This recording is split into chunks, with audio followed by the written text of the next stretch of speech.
David Cameron, bonsoir. Bonsoir. Vous êtes chercheur et professeur à Sciences Po Paris, spécialiste de l'Asie du Sud-Est. Des élections dans 2 ans annoncées 6 mois après le coup d'État, c'est de la communication? Oui, c'est un peu de communication en fait.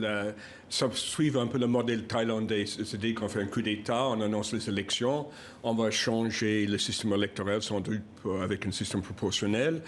On va interdire le parti qui a gagné les dernières élections, donc le NLD, et on fait en sorte qu'Aung San Suu Kyi et d'autres leaders du NLD restent en prison et donc seront plus inéligibles pour ces élections.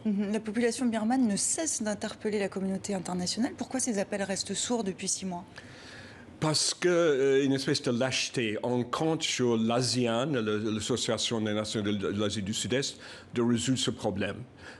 Comme on fait en Europe, c'est l'Union européenne qui devrait résoudre les problèmes en Europe.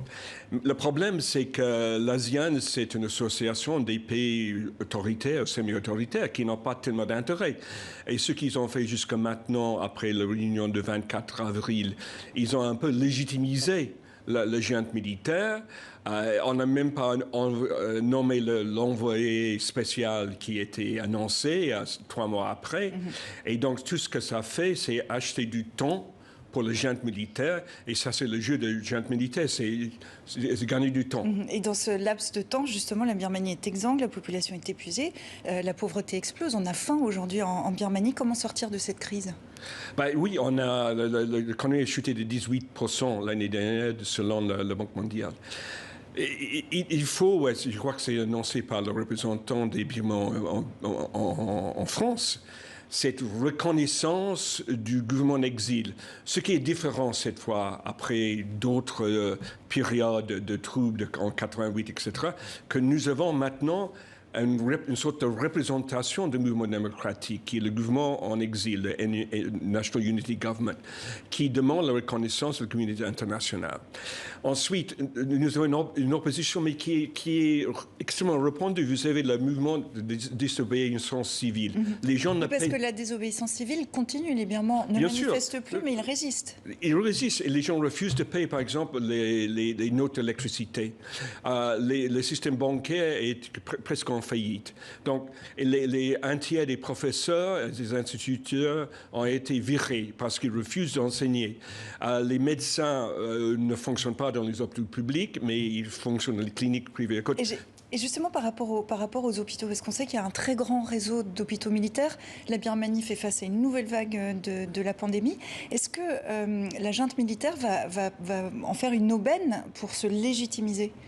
Ils essaient. Ils ont fait appel à des amis et des pays frères comme la Russie et la Chine pour les aider.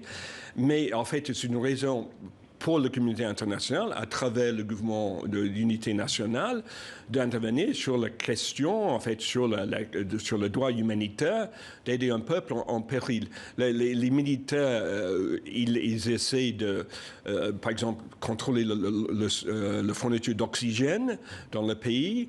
Les gens sont en train de mourir dans les prisons, surtout la prison de Insean à Yangon.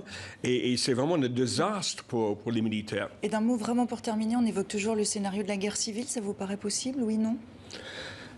Une guerre la veille qui va continuer parce qu'on a des groupes armés qui forment les jeunes de milices du peuple. Ça pourrait continuer, mais personne ne peut gagner. Les gens ne peuvent pas gagner. Ils gouvernent un pays vide. Mais le mouvement démocratique a besoin d'un soutien de la communauté internationale pour peser justement dans ce conflit.